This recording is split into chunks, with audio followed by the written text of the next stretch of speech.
عليكم ورحمة الله وبركاته. نحمده ونصلي على رسوله الكريم أما بعد فأعوذ بالله من الشيطان الرجيم رجال لا تلهيهم تجارة ولا بيع عن ذكر الله وإقام الصلاة وإيتاء الزكاة يخافون يوما تتقلب فيه القلوب والأبصار. সকল প্রশংসা সকল গুণগান সেই মহান রব্বুল আলামিনের জন্য, যিনি আমাদেরকে এই শনিবারের সাপ্তাহিক দার্সে উপস্থিত হওয়ার তৌফিক দান করেছেন। সেই মহান রব্বুল আলামিনের দরগাহে জানাই লাখো কোটি সুজুদ ও শুকরিয়া, আলহামদুলিল্লাহ। দুরুদ ও সালাম বর্ষিত হোক মানবতার মুক্তির দূত মুহাম্মদ সাল্লাল্লাহু আলাইহি ওয়াসাল্লামের উপর। সম্মানিত উপস্থিতি, আমরা ধারাবাহিকভাবে যে বিষয় নিয়ে আলোচনা শুরু করেছি তা হলো সালাত সম্পর্কে। সালাতের ফজিলত নিয়ে আমরা ইতিমধ্যে কয়েক সপ্তাহ আলোচনা করেছি। আজকেও জামাতে সালাত আদায় করার যে ফজিলত রয়েছে সেই ফজিলতের বাকি অংশ আলোচনা করব। যেহেতু গত সপ্তাহে আমরা প্রায় 15টির মতো পয়েন্ট আলোচনা করেছিলাম জামাতে সালাত আদায় করার ফজিলতের, তো আজকেও আরও বেশ কয়েকটি পয়েন্ট নিয়ে আলোচনা করব। তো প্রথমত, মহান রব্বুল আলামিন যে সকল ব্যক্তিরা জামাতে সালাত আদায় করে তাদের সম্পর্কে বলেন, রিজালুল্লাহ তুলহিহিম তিজারাতু ওয়ালা বাইউন আন যিকরিল্লাহ ওয়া ইকামিস সালাতি ওয়া ইতাইজ যাকাত। এমন কিছু মানুষ রয়েছে যে সকল মানুষকে গাফিল করতে পারে না, অমনোযোগী করতে পারে না তাদের ব্যবসা বাণিজ্য আল্লাহ তাআলার জিকির থেকে, সালাত আদায় করা থেকে এবং যাকাত থেকে। তাহলে কোনো প্রকার ব্যবসা বাণিজ্য এগুলি এমন কিছু মানুষ রয়েছে যেই সকল মানুষদেরকে পথভ্রষ্ট করতে পারে না, ব্যতিব্যস্ত রাখতে পারে না আল্লাহ তাআলার জিকির থেকে, স্মরণ থেকে, তথা পাঁচ ওয়াক্ত সালাত জামাতে আদায় করা থেকে এবং যাকাত প্রদান করা থেকে। আব্দুল্লাহ ইবনে আব্বাস রাদিয়াল্লাহু আনহু তিনি আয়াতের ব্যাখ্যায় বলেছেন, আসসালাওয়াতুল মাকতুবাত, আল্লাহ তাআলার জিকির দ্বারা উদ্দেশ্য হলো পাঁচ ওয়াক্ত সালাত। পাঁচ ওয়াক্ত সালাত জামাতে আদায় করা থেকে বিমুখ রাখতে পারে না এমন কিছু ব্যবসায়ী রয়েছে। সেই সকল ব্যবসায়ীদের লক্ষ্য করে মহান রব্বুল আলামিন এই আয়াত অবতীর্ণ করেছেন এবং তাদের প্রশংসা করেছেন। প্রকৃতপক্ষে আব্দুল্লাহ ইবনে মাসউদ রাদিয়াল্লাহু আনহু তিনি বলেন, এই আয়াতটা অবতীর্ণ হয়েছে কিছু সাহাবার ব্যাপারে, যখন তারা বাজারে তাদের পণ্য রেখে আজান শোনার পর মসজিদে চলে যায়, তখন আল্লাহ তাআলা তাদের প্রশংসা করে এই আয়াত অবতীর্ণ করেন। সুতরাং যে সকল ব্যক্তিরা আগে, আপনারা মদিনায় যখন ছোট ছিল সেই সময় মদিনার আশেপাশে যে সকল মার্কেট ছিল, ছোট বাজার ছিল, সেইগুলিতে তারা কিন্তু আজান শোনার পর ওইভাবে রেখে তারা নামাজে চলে যেতেন, আবার এসে ওইভাবেই পেতেন। তো এই সকল ব্যক্তি যারা সকল কার্যক্রম ফেলে রেখে জামাতে অংশগ্রহণ করে, আল্লাহ তাআলা তাদের প্রশংসা করেছেন। এই কারণে সালাফগণ, সাহাবাগণ তারা তাদের সকল ব্যবসা বাণিজ্য ব্যতিব্যস্ততা ফেলে জামাতে অংশগ্রহণ করতেন। এরপর তাদেরকে অনুসরণ করে তাবেঈগণ, তাবেঈগণ তারা সকলেই তাদেরকে অনুসরণ করে অংশগ্রহণ করতেন। এই সম্পর্কে উল্লেখযোগ্য যে বিশেষ ঘটনা বা যিনি স্থান দখল করে নিয়েছেন ইসলামী ইতিহাসে, তিনি হলেন ইব্রাহিম বিন মাইমুন আল মারওয়াজি আস-সায়েগ।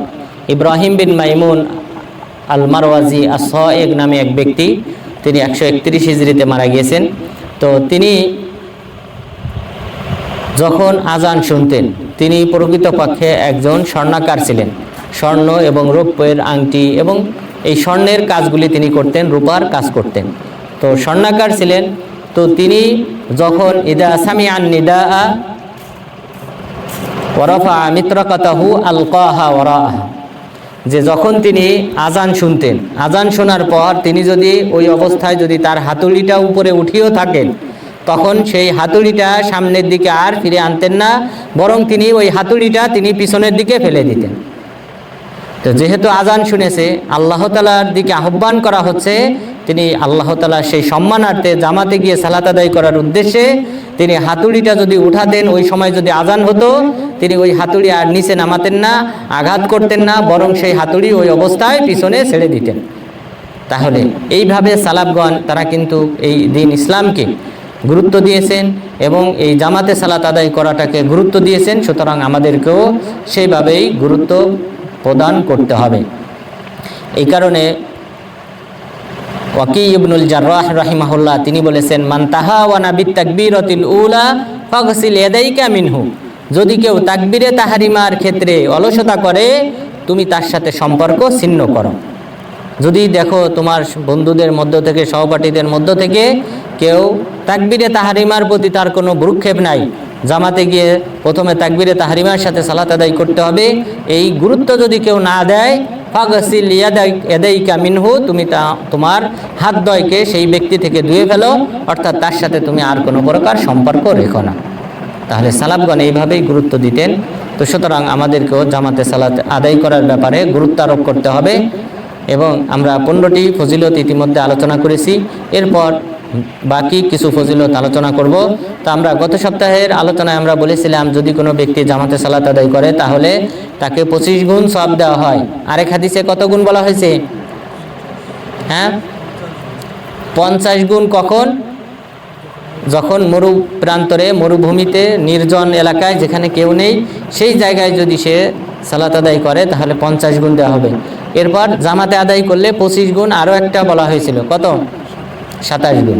27 গুণ বলেছিলাম। এরপর কোনো ব্যক্তি জামাতে সালাত আদায় করার উদ্দেশ্যে বের হলো, কিন্তু জামাত পেল না, জামাত শেষ হয়ে গেছে, মসজিদে জামাত শেষ হয়ে গেছে, তাহলেও আল্লাহ তাআলা তাকে এই 27 গুণ সমপরিমাণ সওয়াব দান করবেন। রাসূল সাল্লাল্লাহু আলাইহি ওয়াসাল্লাম বলেন, মান তাওয়াদ্দা ফাআহসানা উযুআহু সুম্মা রাহা ফাওয়াজাদা আন-নাসা ক্বাদ সাল্লাউ আতাহুল্লাহু আযজা ওয়া জাল্লা আজরা মান সাল্লাহা ওয়া হাদারাহা লাম ইয়ানকুস যালিকা মিন আজরিহিম শাইআ। যে যদি কোনো ব্যক্তি জামাতে সালাত আদায় করার উদ্দেশ্যে উত্তমভাবে ওযু করে মসজিদে গেল, গিয়ে দেখলো যে মানুষ নামাজ শেষ করে ফেলেছে, লোকজন বেরিয়ে আসতেছে, তাহলে আল্লাহ তাআলা ওই জামাতে যে সকল ব্যক্তিগণ সালাত আদায় করে যে সমপরিমাণ সওয়াব পেয়েছেন, অনুরূপ সমপরিমাণ সওয়াব এই ব্যক্তিকেও আল্লাহ তাআলা প্রদান করবেন। এবং ওই জামাতে যারা সালাত আদায় করেছে তাদের কোনো প্রকার সওয়াবের কমতি করা হবে না। এমন না যে জামাতে সালাত আদায় করেছে তাদের কিছু সওয়াব এনে আপনার আমলনামায় দেওয়া হবে, তা না, বরং আল্লাহ তাআলা তাদের সমপরিমাণ সওয়াব আপনার আমলনামায়ও প্রদান করবেন। সুতরাং জামাতে সালাতের ব্যাপারে আমাদেরকে অবশ্যই গুরুত্ব আরোপ করতে হবে। এরপর জামাতে সালাত আদায় করার উদ্দেশ্যে কোনো ব্যক্তি যদি ঘর থেকে বের হয়, বের হওয়ার পর যেই দোয়া, নির্দিষ্ট দোয়া রয়েছে, সেই দোয়া পাঠ করলে শয়তান থেকে আল্লাহ তাআলা তাকে হেফাজত করেন। রাসূল সাল্লাল্লাহু আলাইহি ওয়াসাল্লাম বলেছেন, মান খরাজা মিন বাইতিহি ফাকাল বিসমিল্লাহি তাওয়াক্কালতু আলাল্লাহ লা হাওলা ওয়ালা কুওয়াতা ইল্লা বিল্লাহ ইল্লা ইউকালু হিনা ইদিন কদ কুফিতা ওয়া উকিতা ওয়া তানাহা লাহু শায়াতিন ফায়াকুলু লাহু কাইফা লাকা বিরাজুলিন কদ কুফিয়া ওয়া উকিয়া। যে যখন কোনো ব্যক্তি ঘর থেকে বের হওয়ার সময় বিসমিল্লাহি তাওয়াক্কালতু আলাল্লাহ লা হাওলা ওয়ালা কুওয়াতা ইল্লা বিল্লাহ পাঠ করে, তখন বলা হয় যে কিভাবে এই ব্যক্তিকে পথভ্রষ্ট করা হবে, যেই ব্যক্তিকে আল্লাহ তাআলা স্বয়ং হিদায়াত দান করেছেন, এবং কিভাবে এই ব্যক্তিকে সৎ পথ থেকে বিচ্যুত করা হবে, অথচ আল্লাহ তাআলাই ওই ব্যক্তির জন্য যথেষ্ট হয়েছে। তো এইভাবে বলা হয়, ও তানাহা লাহু শায়াতিন, এবং শয়তানরা যারা রয়েছে তারা সকলেই তার থেকে দূরে সরে যায়। তাহলে এই দোয়া পাঠ করার পর থেকে শয়তান তার থেকে দূরে সরে যায়, এবং এক শয়তান আরেক শয়তানকে বলতে থাকে, কাইফা লাকা বিরাজুলিন কদ হুদিয়া ওয়া কুফিয়া ওয়া বুকিয়া, তুমি কিভাবে সেই ব্যক্তিকে পথভ্রষ্ট করবে যেই ব্যক্তির জন্য আল্লাহ তাআলা যথেষ্ট হয়ে গেছেন, যেই ব্যক্তিকে আল্লাহ তাআলা সৎ পথ প্রদর্শন করিয়েছেন, এবং যেই ব্যক্তিকে স্বয়ং আল্লাহ তাআলা হেফাজত করেছেন, সুতরাং সেই ব্যক্তিকে তুমি কিভাবে পথভ্রষ্ট করবে। তাহলে যে ব্যক্তি মসজিদে জামাতে সালাত আদায় করার উদ্দেশ্যে বের হলো, এই দোয়া পাঠ করলো, তাকে আল্লাহ তাআলা শয়তানের ওয়াসওয়াসা, কুমন্ত্রণা থেকে হেফাজত করবেন। এরপর এই ব্যক্তি, যে ব্যক্তি জামাতে সালাত আদায় করার উদ্দেশ্যে বের হলো, সেই ব্যক্তি ফেরেশতাদের পতাকা তলে থাকবে। রাসূল সাল্লাল্লাহু আলাইহি ওয়াসাল্লাম বলেন, মা মিন খারিজিন ইয়াখরুজু মিন বাইতিহি ইল্লা বিবাবিহি রায়াতান, রায়াতুন বিয়াদি মালাকিন ওয়া রায়াতুন বিয়াদি শাইতান, ফাইন খরাজা লিমা ইউহিব্বুল্লাহু আযজা ওয়া জাল্লা ইত্তাবাহুল মালাকু বিরায়াতিহি ফালাম ইয়াজাল তাহতা রায়াতিল মালাক হাত্তা ইয়ারজিয়া। যে যদি কোনো ব্যক্তি ঘর থেকে বের হয়, বের হওয়ার সময় তার গেটে দুইজন ব্যক্তি পতাকা নিয়ে দাঁড়িয়ে থাকে, একজন হলো শয়তান, আরেকজন হলো ফেরেশতা। যখন সে অন্যায় কোনো কাজে বের হয় তখন ওই শয়তান তাকে অনুসরণ করে এবং সে সর্বদা ওই শয়তানের পতাকা তলে থাকে যতক্ষণ পর্যন্ত না সে ফিরে আসে। এরপর যদি সে ভালো আমলের উদ্দেশ্যে সে বের হয় তাহলে সেই ব্যক্তিকে অনুসরণ করে ফেরেশতা তার পতাকা নিয়ে। তাহলে ওই ফেরেশতার পতাকা তলে, ছায়া তলে ওই ব্যক্তি অবস্থান করতে থাকে যতক্ষণ পর্যন্ত না আবার সে তার নিজ গৃহে ফিরে আসে। তাহলে যে ব্যক্তি জামাতে সালাত আদায় করার উদ্দেশ্যে ঘর থেকে বের হবে সেই ব্যক্তিকে ফেরেশতা তার ছায়াতলে, পতাকার ছায়াতলে আশ্রয় দিয়ে তাকে মসজিদে নিয়ে যাবে, আবার বাড়িতে পৌঁছে দেবে। সুতরাং এটা হলো আমাদের জন্য বড় প্রাপ্তি, বড় একটা মর্যাদা। জামাতে সালাত আদায় করার কারণে ফেরেশতাগণ আমাদেরকে ছায়া প্রদান করবে। এরপর বরং সেই ব্যক্তি আল্লাহ তাআলার জিম্মাদারিতে থাকবে। যে ব্যক্তি জামাতে সালাত আদায় করার উদ্দেশ্যে বের হবে সেই ব্যক্তি আল্লাহ তাআলার জিম্মাদারিতে থাকবে। রাসূল সাল্লাল্লাহু আলাইহি ওয়াসাল্লাম বলেন, সালাসাতুন কুল্লুহুম যামিনুন আলাল্লাহি আযজা ওয়া জাল। 3 শ্রেণীর মানুষ রয়েছে, তারা সকলেই আল্লাহ তাআলার জিম্মাদারির অন্তর্ভুক্ত, আল্লাহ তাআলার নিরাপত্তায় তারা রয়েছে। প্রথম শ্রেণী হলো রাজুলুন খরাজা গাজিয়ান ফি সাবিলিল্লাহ ফাহুয়া যামিনুন আলাল্লাহি আযজা ওয়া জাল্লা হাত্তা ইয়াতাওয়াফাহুল্লাহু ফায়ুদখিলাহুল জান্নাহ আও ইয়ারুদ্দাহু বিমা নালা মিন আজরিন আও গানিমা। যে প্রথম শ্রেণীর ব্যক্তি হলো যেই ব্যক্তি আল্লাহর রাস্তায় জিহাদের উদ্দেশ্যে বের হলো, সেই ব্যক্তি আল্লাহ তাআলার জিম্মাদারিতে রইল যতক্ষণ পর্যন্ত না তার মৃত্যু হয় এবং সে জান্নাতি হয়। জান্নাতি এবং মৃত্যু না হওয়া পর্যন্ত সে ব্যক্তি আল্লাহ তাআলার জিম্মাদারিতে রইল, অথবা যতক্ষণ পর্যন্ত না সে যুদ্ধের ময়দান থেকে গনিমতের মাল এবং সোয়াব নিয়ে ফিরে আসলো ততক্ষণ পর্যন্ত সে আল্লাহ তাআলার জিম্মাদারিতে রইল। ওয়ারাজুলুন রাহা ইলাল মসজিদ ফাহুয়া যামিনুন আলাল্লাহি আযজা ওয়া জাল্লা হাত্তা ইয়াতাওয়াফাহুল্লাহু ফায়ুদখিলাহুল জান্নাহ আও ইয়ারুদ্দাহু বিমা নালা মিন আজরিন আও গানিমা। দ্বিতীয় শ্রেণীর ব্যক্তি হলো যে ব্যক্তি মসজিদে জামাতে সালাত আদায় করার উদ্দেশ্যে বের হলো, সেই ব্যক্তি আল্লাহ তাআলার জিম্মাদারিতে রইল যতক্ষণ পর্যন্ত না তার মৃত্যু হয় এবং সে জান্নাতি হয়, অথবা সে এই জামাতে সালাত আদায় করার মাধ্যমে যেই পরিমাণ সওয়াব রয়েছে সেই সওয়াব নিয়ে যতক্ষণ পর্যন্ত না সে ফিরে আসবে ততক্ষণ পর্যন্ত সে আল্লাহ তাআলার জিম্মাদারিতে রইল। ওয়ারাজুলুন দাখালা বাইতাহু বিসালাম। আর তৃতীয় শ্রেণীর ব্যক্তি হলো যে ব্যক্তি ঘরে প্রবেশের সময় সালাম প্রদান করে। এই ব্যাপারে মনে হয় আমাদের গাফলতি আছে নাকি, যে ঘরে যেহেতু নিজের নিকটাত্মীয়, নিজের স্ত্রী, ছেলে মেয়ে, এদেরকে কে সালাম দেবে নাকি বলেন? মাশাআল্লাহ, তাহলে আলহামদুলিল্লাহ, আলহামদুলিল্লাহ। খালি ঘরেও সালাম দিতে হবে, ওখানে ফেরেশতারা থাকে, তারাও উত্তর দেয়। তো যাই হোক, তাহলে তৃতীয় ব্যক্তি যে ব্যক্তি ঘরে প্রবেশের সময় সালাম প্রদান করে সেই ব্যক্তিও আল্লাহ তাআলার জিম্মাদারিতে থাকে। তাহলে এই হাদিসে আমরা 3 শ্রেণীর ব্যক্তিকে পাইলাম যারা আল্লাহ তাআলার জিম্মাদারিতে থাকে। প্রথম শ্রেণীর ব্যক্তি হলো যারা আল্লাহর রাস্তায় জিহাদ করে, দ্বিতীয় শ্রেণীর ব্যক্তি হলো যারা জামাতে সালাত আদায় করার উদ্দেশ্যে মসজিদে যায়, তৃতীয় শ্রেণীর ব্যক্তি হলো যারা ঘরে প্রবেশের সময় সালাম প্রদান করে। আর অপর একটি হাদিসে বর্ণনায় বলা হয়েছে ওয়ারাজুলুন খরাজা হাজ্জান, এবং তৃতীয় শ্রেণীর ব্যক্তি হলো সেই ব্যক্তি যে ব্যক্তি হজ করার উদ্দেশ্যে বের হয়েছে। তাহলে হাজি ব্যক্তি তিনিও আল্লাহ তাআলার জিম্মাদারিতে রয়েছেন। তাহলে এই 2 হাদিস থেকে আমরা জানলাম 4 শ্রেণীর কথা, কিন্তু আরেকটি হাদিস রয়েছে, সেই হাদিসে বলা হয়েছে 6 শ্রেণীর কথা। রাসূল সাল্লাল্লাহু আলাইহি ওয়াসাল্লাম বলেন, সিত্তু মাজালিস মা কানাল মুমিনু ফি মাজলিসিম মিনহা ইল্লা কানা যামিনান আল্লাহি আযজা ওয়া জাল্লা। 6টি মজলিসের কোনো একটা মজলিসে যদি মুমিন ব্যক্তি বসে উপস্থিত হয় তাহলে সে আল্লাহ তাআলার জিম্মাদারিতে রইল। সেই 6টির মধ্যে প্রথমটি বলা হয়েছে ফি সাবিলিল্লাহ, আল্লাহর রাস্তায় জিহাদে যদি সে উপস্থিত হয় তাহলে সে আল্লাহ তাআলার জিম্মাদারিতে রইল। আর দ্বিতীয় ব্যক্তি হলেন সলাতি জামাআত, যে ব্যক্তি জামাতে সালাত আদায় করার উদ্দেশ্যে বের হলো সেই ব্যক্তি আল্লাহ তাআলার জিম্মাদারিতে রইল। এরপর তৃতীয় শ্রেণীর ব্যক্তি বলা হয়েছে মানে আদা মারিদা, যে ব্যক্তি অসুস্থ ব্যক্তিকে দেখতে গেল, রোগীকে দেখতে গেল, সেই ব্যক্তি আল্লাহ তাআলার জিম্মাদারিতে রইল।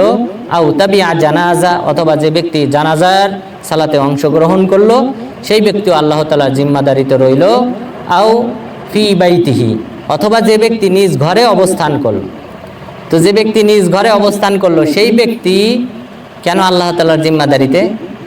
কারণ মুসনাদে আহমদের রাওয়ায়াতে উল্লেখ করা হয়েছে, কেননা আমিনান নাসু মিন শাররিহি, মানুষেরা তার অনিষ্ট থেকে রক্ষা পেল।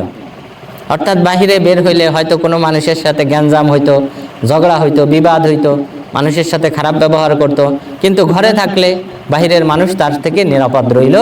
তো সুতরাং ঘরেও যদি কোনো ব্যক্তি থাকে, সেই ব্যক্তিও আল্লাহ তাআলার জিম্মাদারিতে রইল। তো তাহলে এই হাদিসে বলা হয়েছে কয়েক শ্রেণীর কথা, যে ব্যক্তি কয়েক শ্রেণী 6 শ্রেণীর কথা উল্লেখ করা হয়েছে এই হাদিসে। তো আগে আমাকে দেখলেন যে আমি মসজিদে যাওয়ার সময় আমি 2 হাত, এক হাতের আঙ্গুল আরেক হাতের আঙ্গুলের মধ্যে এইভাবে আমি প্রবেশ করিয়েছি। তো এটাকে তাসবিক বলা হয়।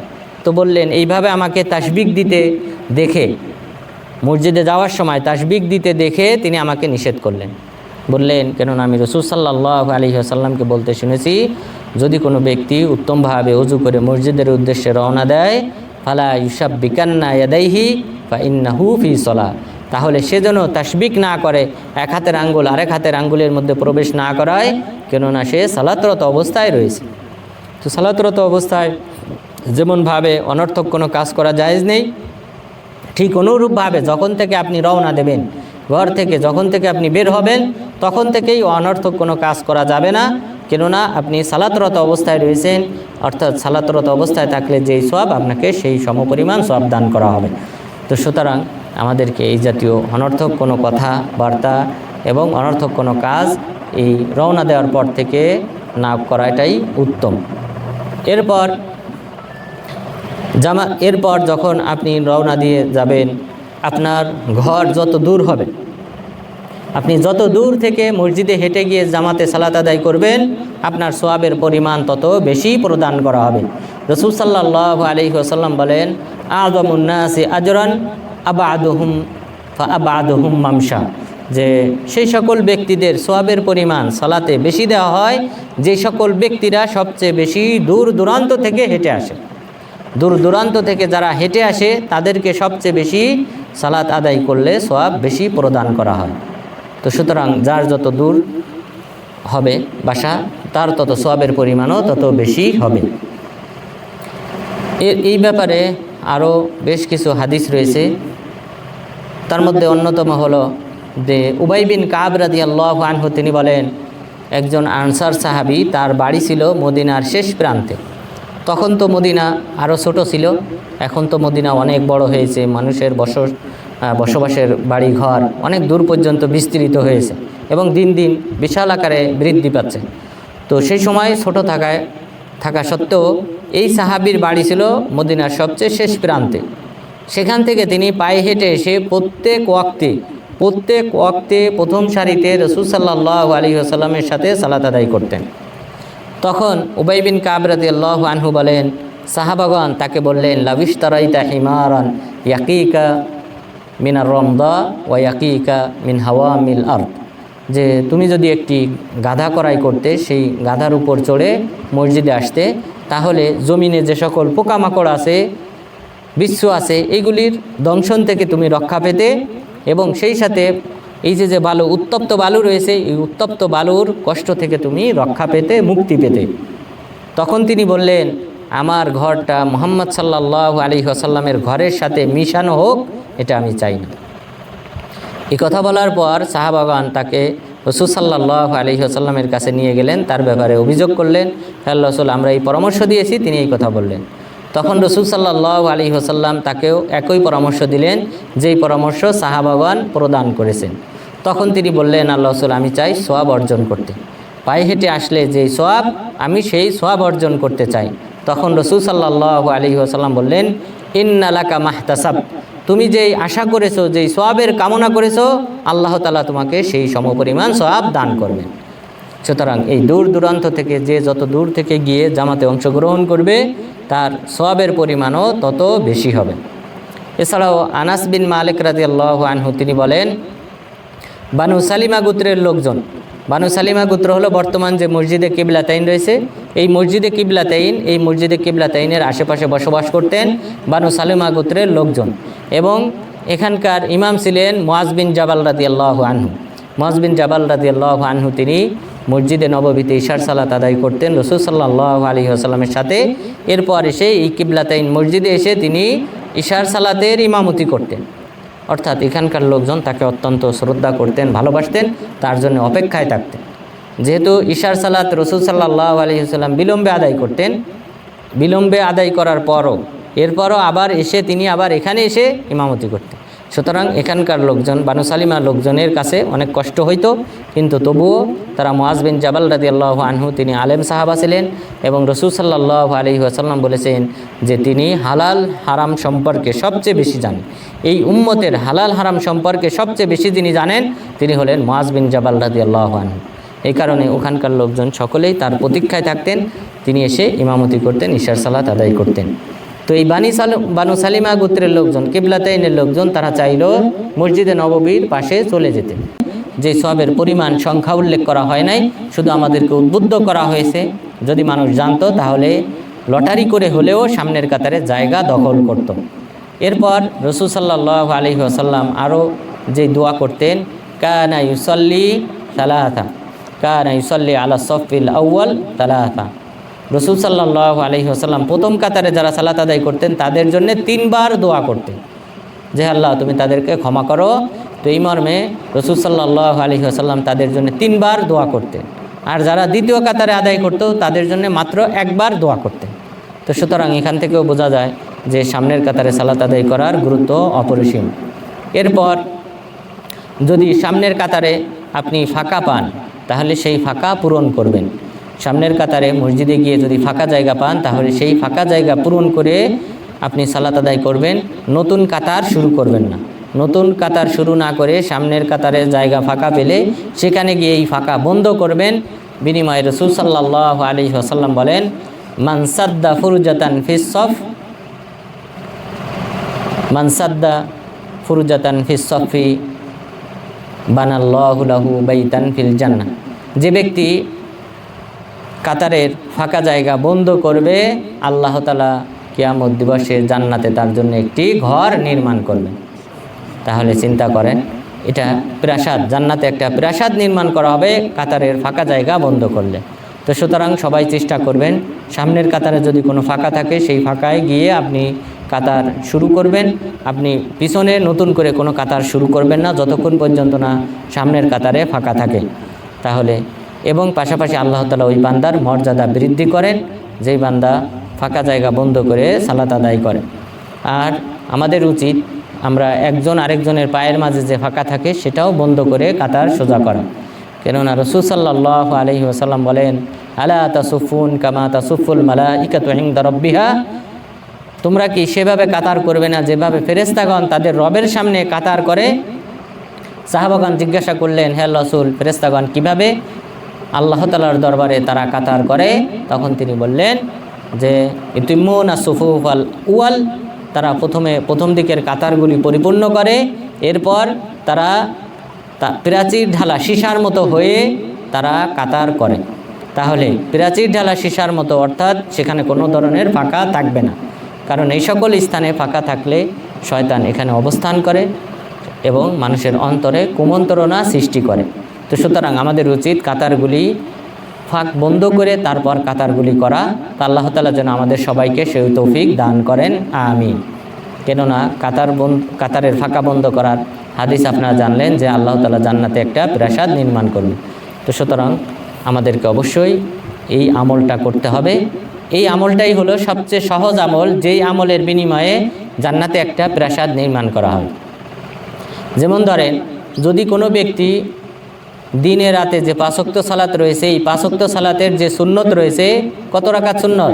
12 রাকাত। তো এই 12 রাকাত সুন্নত যদি কোনো ব্যক্তি কন্টিনিউ আদায় করে তাহলে বিনিময়ে আল্লাহ তাআলা জান্নাতে একটা প্রাসাদ নির্মাণ করবেন। আর আপনি সহজে যে কাতারে ফাঁকা জায়গা পেয়েছেন সেই ফাঁকা জায়গা পূরণ করলেন, একজনের সাথে আরেকজনের মাঝে পায়ের মাঝে যে ফাঁকা রয়েছে সেই ফাঁকা আপনি পূরণ করে দাঁড়ালেন, বিনিময়ে আল্লাহ তাআলা আপনার জন্য জান্নাতে একটা প্রাসাদ নির্মাণ করবেন। কিন্তু এত ফজিলত থাকা সত্ত্বেও আমাদের দুর্ভাগ্য যে আমরা কাতারগুলি কোনো সময় ঠিকভাবে করি না। এটা মসজিদে নববী বলেন, বাইতুল্লাহ বলেন, আমাদের বাংলাদেশে বলেন, অধিকাংশ মসজিদগুলিতে কাতারের ব্যাপারে খুব অনীহা। কাতারের মাঝে যে ফাঁকা বন্ধ করতে হবে এটার ব্যাপারে আমাদের বিরাট অবহেলা রয়েছে, অনীহা রয়েছে। অথচ ফজিলত হলো বিশাল ফজিলত, যে জান্নাতে একটা প্রাসাদ নির্মাণ করা হবে। সুতরাং আল্লাহ তাআলা যেন আমরা এখানে যারা উপস্থিত আছি এবং যারা আমাদের আলোচনা শুনছে, আল্লাহ তাআলা যেন আমাদেরকে এই কাতারের ফাঁকা বন্ধ করে কাতার সোজা করার তৌফিক দান করেন, আমিন। এরপর যখন ইমামের সাথে সূরা ফাতিহা পাঠ করবে, ইমাম যখন সূরা ফাতিহা পাঠ করবে, সূরা ফাতিহা শেষ হলে আমরা আমিন বলবো ইমামের সাথে সাথে।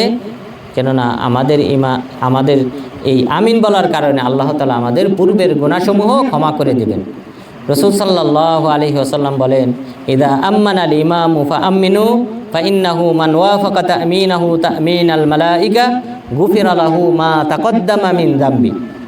যে যখন ইমাম আমিন বলে তখন তোমরা আমিন বলো, কেননা তোমাদের আমিন বলাটা ইমামের আমিন বলার সাথে যদি মিলে যায় তাহলে তোমাদের পূর্বের গুনাহসমূহ ক্ষমা করে দেওয়া হবে। সুতরাং এটা বিরাট একটা ফজিলত যে আমরা আমিন বলার পর, ইমাম আমিন বলার পর আমরা আমিন বলবো। আর এই আমিনটা উচ্চ স্বরেই বলতে হবে, মুক্তাদি ইমাম সকলেই উচ্চ স্বরে এই আমিনটা বলবে। কেননা ওয়াইল ইবনে হুজর রাদিয়াল্লাহু আনহু তিনি বলেন, কানা নবিয়্যু সাল্লাল্লাহু আলাইহি ওয়াসাল্লাম ইযা ক্বারাআ ওয়ালাদ-দাল্লিন ক্বালা আমিন ওয়া রাফা'a বিহা সাওতা। সুনানে আবি দাউদের 932 নম্বর হাদিস এবং সুনানুন নাসাইর 879 নং হাদিস, যে ওয়াইল ইবনে হুজর রাদিয়াল্লাহু আনহু তিনি বলেন, রাসূল সাল্লাল্লাহু আলাইহি ওয়াসাল্লাম যখন ওয়ালাদ-দাল্লিন বলতেন তখন তিনি আমিন বলতেন এবং ওয়া রাফা'a বিহা সাওতা, তিনি তার আওয়াজ বুলন্দ করতেন, উচ্চ আওয়াজে তিনি আমিন বলতেন।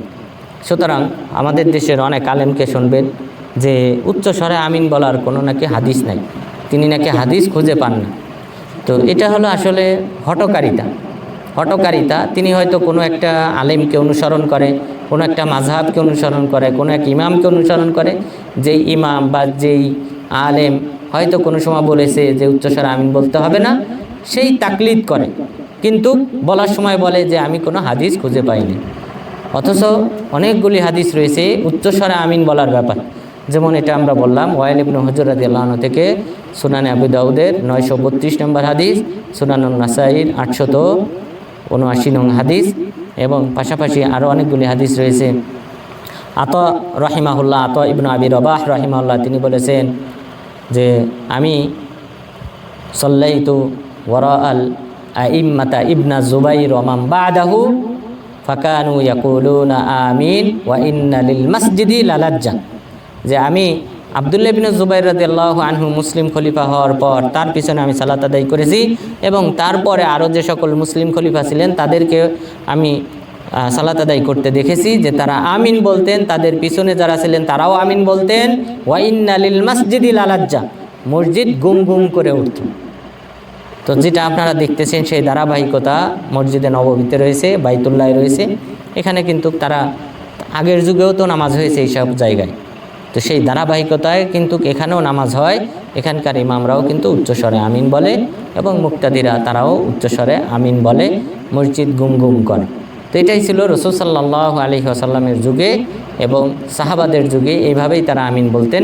সুতরাং আমরা এভাবে আমিন বলবো। তাহলে মসজিদে গিয়ে জামাতে গিয়ে সালাত আদায় করলে ইমামের আমিন বলার পর আমরা যদি আমিন বলি তাহলে আল্লাহ তাআলা আমাদের পূর্বের গুনাহসমূহ ক্ষমা করে দেবেন। এরপর ইমাম যখন বলবে সামি আল্লাহু লিমান হামিদা, আমরা বলবো রব্বানা লাকাল হামদ। এই কথা যদি আমরা বলি তাহলেও আমাদের পূর্বের গুনাহসমূহ ক্ষমা করে দেওয়া হবে। রাসূল সাল্লাল্লাহু আলাইহি ওয়াসাল্লাম বলেন, ইদা ক্বালাল ইমাম সামি আল্লাহু লিমান হামিদা ফাকুলু আল্লাহুম্মা রব্বানা লাকাল হামদ। যে ইমাম যখন সামি আল্লাহু লিমান হামিদা বলে তখন তোমরা আল্লাহুম্মা রব্বানা লাকাল হামদ পাঠ করো, কেননা তোমাদের এই কথা বলাটা যদি ফেরেশতাদের কথা বলার সাথে মিলে যায় তাহলে আল্লাহ তাআলা তোমাদের পূর্বের গুনাহসমূহ ক্ষমা করে দেবেন। অর্থাৎ আগের হাদিসের মতোই, আমিন বলার হাদিসের মতোই এই রব্বানা ওয়ালাকাল হামদ এটা যদি আমরা বলি, অথবা হাদিসে বলা হয়েছে আল্লাহুম্মা রব্বানা লাকাল হামদ অথবা রব্বানা ওয়ালাকাল হামদ, অর্থাৎ কয়েকভাবে বলতে পারবেন। তো যে কোনোভাবেই আপনি বলেন, এই শব্দটা বললে আল্লাহ তাআলা আমাদের পূর্বের গুনাহসমূহ ক্ষমা করে দিন। এরপর এইভাবে ইমামের সাথে যদি কোনো ব্যক্তি সালাত আদায় করে তাহলে আল্লাহ তাআলা তার সকল গুনাহ ক্ষমা করে দেন। রাসূল সাল্লাল্লাহু আলাইহি ওয়াসাল্লাম বলেন, মান তাওয়াজ্জা ফা আহসানা ওযুআহু সুম্মা মাশা ইলা সলাতিন মাকতুবা গফারাল্লাহু লাহু মিন যামবি, যে যদি কোনো ব্যক্তি উত্তমভাবে ওযু করে এরপর ইমামের সাথে সালাত আদায় করে তাহলে আল্লাহ তাআলা তার গুনাহসমূহ ক্ষমা করে দেন। তাহলে ইমামের সাথে সালাত আদায় করলে আল্লাহ তাআলা আমাদের গুনাহ ক্ষমা করে দেবেন। তাহলে ফরজ সালাতগুলি আমাদেরকে ইমামের সাথে গিয়ে জামাতে আদায় করতে হবে। শুধু ক্ষমা করা হবে না, বরং আমাদেরকে জান্নাতেরও শুভ সংবাদ দেওয়া হয়েছে। রাসূল সাল্লাল্লাহু আলাইহি ওয়াসাল্লাম বলেছেন,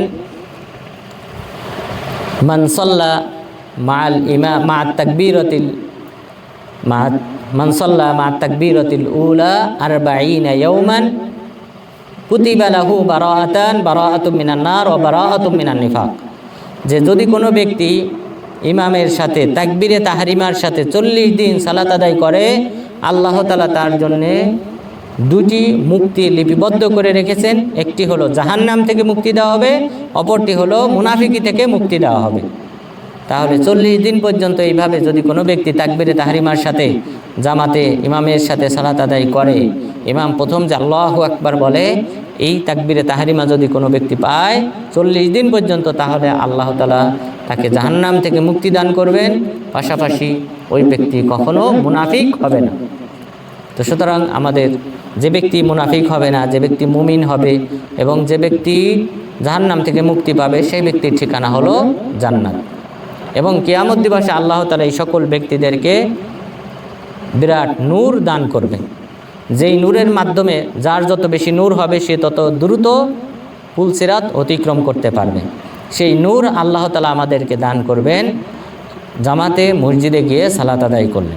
রাসূল সাল্লাল্লাহু আলাইহি ওয়াসাল্লাম বলেন, বাশশিরিল মাশাঈন ফিজ যুলামি ইলাল মাসাজিদ বিন নূরিত তাম্মি ইয়াউমাল কিয়ামা। তুমি সেই সকল ব্যক্তিদেরকে পরিপূর্ণ নূরের শুভ সংবাদ দান করো যে সকল ব্যক্তিরা রাতের আধারে মসজিদে গিয়ে সালাত আদায় করে।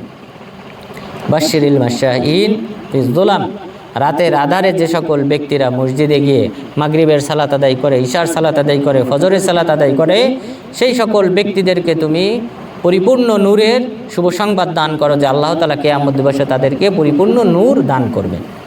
এই নূরের ফজিলত কি?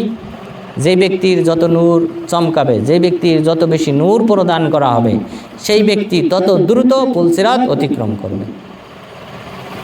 পুলসিরাত যেটা, অর্থাৎ জাহান্নামের উপরে একটা পুলসিরাত থাকবে।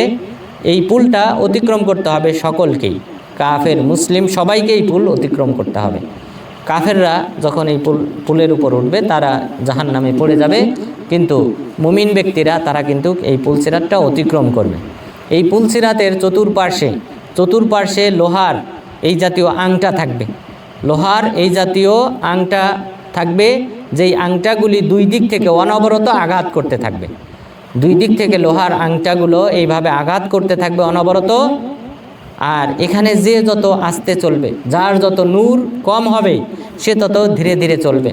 কোনো ব্যক্তির নূর হবে তার বৃদ্ধাঙ্গুলে শুধুমাত্র একবার নূর চমকাবে, আবার বন্ধ হয়ে যাবে। যখন নূর চমকাবে তখন সে চলতে শুরু করবে, যখন নূর বন্ধ হয়ে যাবে তখন আবার থেমে যাবে। তো এই ব্যক্তির পরিণাম কি হবে? যখন অনবরত লোহার শিক দুই দিক থেকে অনবরত এইভাবে আঘাত করতে থাকবে, তখন এই ব্যক্তির কি হবে? রক্ত, মাংস, চামড়া এগুলি কি করে ফেলবে? ছিঁড়ে ফেলবে। এই লোহার আংটাগুলি এগুলি তার হাড্ডি থেকে মাংস বের করে ফেলবে, এইভাবে তার কিন্তু শাস্তি হবে। তো সুতরাং এখানে যদি পরিপূর্ণ নূর দান করা হয় কোনো ব্যক্তিকে, যে সে মাগরিব, ইশা এবং ফজরের সালাত রাতের আধারে গিয়ে মসজিদে গিয়ে জামাতে আদায় করত, এই কারণে পরিপূর্ণ নূর দান করা হবে এবং সেই নূরের মাধ্যমে সে কিন্তু বিদ্যুতের চমকের চেয়েও দ্রুত গতিতে সেই পুলসিরাত অতিক্রম করতে পারবে। সুতরাং এই জাতীয় আংটা কোনো কিছুই তার কোনো শরীরে আঘাত করতে পারবে না, কোনো প্রভাব ফেলতে পারবে না। সুতরাং এই জাতীয় নানান ধরনের শাস্তি থেকে সে ব্যক্তি মুক্তি পাবে। সুতরাং যারা জামাতে সালাত আদায় করে নিশ্চয়ই তাদেরকে জাহান্নাম থেকে যেহেতু মুক্তি দান করাবে, সুতরাং তারা জান্নাতি হবে এবং পাশাপাশি তাদেরকে পরিপূর্ণ একটি নূর তথা যেই নূরের মাধ্যমে তারা পুলসিরাত অতিক্রম করতে পারবে দ্রুত গতিতে, আল্লাহ তাআলা অনুরূপ পরিপূর্ণ নূর দান করবেন। এবং পাশাপাশি যে সকল ব্যক্তিরা জামাতে সালাত আদায় করে তাদেরকে হজ করার সমপরিমাণ সওয়াব দান করা হয়। রাসূল সাল্লাল্লাহু আলাইহি ওয়াসাল্লাম বলেন, মান মাশা ইলা সলাতিন মাকতুবা ফালাহু কাআজরিল হাজ্জিল মুহরিম ওয়া মান মাশা ইলা তাসবিহিজ যুহা লা ইয়ানসিবুহু ইল্লা ইয়্যা কানা লাহু কাআজরিল মু'তামির। যে যদি কোনো ব্যক্তি ফরজ সালাত জামাতে আদায় করার উদ্দেশ্যে বের হয়, তাহলে তাকে ইহরাম বেঁধে যিনি হজ করেন সেই হজকারীর সমপরিমাণ সওয়াব দান করা হবে। আর যদি কোনো ব্যক্তি সলাতুল জোহা অর্থাৎ সূর্য ওঠার পর যে 2 রাকাত 4 রাকাত 6 রাকাত যে সালাত আদায় করা হয়, সেটা যদি তিনি গিয়ে মসজিদে গিয়ে আদায় করেন, তাহলে তাকে পরিপূর্ণ একটি উমরা করার সমান সওয়াব দান করা হবে। তাহলে চিন্তা করেন, হজ করার ফজিলত অনেক, আমরা মাঝে মধ্যে আলোচনা করেছি। তো হজ করলে লাইসা লাহু জাযা ইল্লাল জান্নাহ, হজকারীর একমাত্র প্রতিদান হলো জান্নাত। তো সেই জান্নাতটা আমরা প্রতিদিন 5 ওয়াক্ত সালাতে অর্জন করতে পারি, আলহামদুলিল্লাহ। তো সুতরাং অবশ্যই আমাদেরকে জামাতে গিয়ে সালাত আদায় করতে হবে। এবং পাশাপাশি হজের ফজিলত সম্পর্কে আপনারা জানেন যে পূর্বের গুনাহসমূহ ক্ষমা করে দেওয়া হয়। রাসূল সাল্লাল্লাহু আলাইহি ওয়াসাল্লাম বলেন, মান হাজ্জা লিল্লাহি ফালাম ইয়ারফুস ওয়া লাম ইয়াফসুক রাজা'a কা ইয়াউমিন ওয়ালাদাতহু উম্মু। যদি কোনো ব্যক্তি আল্লাহ তাআলার সন্তুষ্টির উদ্দেশ্যে হজ করে এবং অন্যায় অশ্লীল ফাহিশি কথা কাজ ইত্যাদি থেকে যদি সে বিরত থাকে, তাহলে সেই ব্যক্তি তার মা তাকে যেভাবে নিষ্পাপ করে ভূমিষ্ঠ করেছিল অনুরূপ নিষ্পাপ হয়ে তিনি ফিরে আসবেন। তাহলে যদি কোনো সন্তান ভূমিষ্ঠ হয়, তাহলে তার আমল নামায় সগীরা এবং কবিরা কোনো ধরনের গুনাহ থাকে না। তো আল্লাহ তাআলা আমাদেরকে সেই সমপরিমাণ সওয়াব দান করবেন আমরা প্রত্যেক 5 ওয়াক্ত সালাতে জামাতে গিয়ে সালাত আদায় করলে। তো আল্লাহ তাআলা যেন আমাদের সবাইকে 5 ওয়াক্ত সালাত জামাতে আদায় করার তৌফিক দান করেন, আমিন। এরপর আমরা যে হাদিসটি বলেছিলাম যে 40 দিন তাকবীরে তাহরিমার সাথে যদি কোনো ব্যক্তি সালাত আদায় করে, তাহলে তাকে জাহান্নাম থেকে মুক্তি দেওয়া হয় এবং পাশাপাশি নিফাকি থেকে মুক্তি দান করা হয়। তো আমাদের হাজিদের মাঝে প্রসিদ্ধ রয়েছে একটি হাদিস, সেটা হলো 40 ওয়াক্ত মসজিদে নববীতে আদায় করলে তাহলে তাদেরকে জাহান্নাম থেকে মুক্তি দেওয়া হয়। তো এই হাদিসটি জয়ীফ হাদিস, সুতরাং এই হাদিসের উপর কোনো প্রকার আমল করা যাবে না। সুতরাং আমাদের দেশের হাজিগণ মদিনায় এসে বিভিন্ন সময় বিভিন্ন মজলিসে কোরআন হাদিসের দার্সে তারা বসেন, কিন্তু কোনো এক উক্ত সালাত ছুটে গেলে মসজিদে নববীতে তারা কিন্তু মনক্ষুণ্ণ হন, তারা কষ্ট পান যে আমার হয়তো 40 ওয়াক্ত পূর্ণ হবে না। 40 ওয়াক্ত পূর্ণ হওয়ার কোনো দলিল নেই, বরং আপনি যে কয় ওয়াক্ত মসজিদে নববীতে সালাত আদায় করবেন আপনি সেই অনুযায়ী সওয়াব পাবেন। সুতরাং এটা 40 ওয়াক্তের সাথে সম্পৃক্ত না, বরং 40 দিনের সাথে সম্পৃক্ত রয়েছে একটি হাদিস। আর সেটা হলো শুধু মসজিদে নববীর সাথে সম্পৃক্ত না, পুরা বিশ্বের যে কোনো মসজিদে যে কোনো স্থানে জামাতে সালাত আদায় করলে তাকেই আল্লাহ তাআলা জাহান্নাম থেকে মুক্তি দান করবেন। সুতরাং আল্লাহ তাআলা যেন আমাদের সবাইকে জামাতের সহিত 5 ওয়াক্ত সালাত আদায় করার মাধ্যমে আল্লাহ তাআলার নৈকট্য অর্জন করার তৌফিক দান করেন। পাশাপাশি আল্লাহ তাআলা যেন আমাদের সকল পাপ সমূহকে যেন তিনি ক্ষমা করে দেন এবং জান্নাতুল ফিরদাউসে যাওয়ার তৌফিক দান করেন, আমিন। ওয়া সাল্লাল্লাহু আলা নাবিয়িনা মুহাম্মদ ওয়া আলা আলিহি ওয়া সাহবিহি আজমাইন। কারো কোনো প্রশ্ন থাকলে করতে পারেন। যাবে যারা পরের হক মারছে, পরের দিন আছে।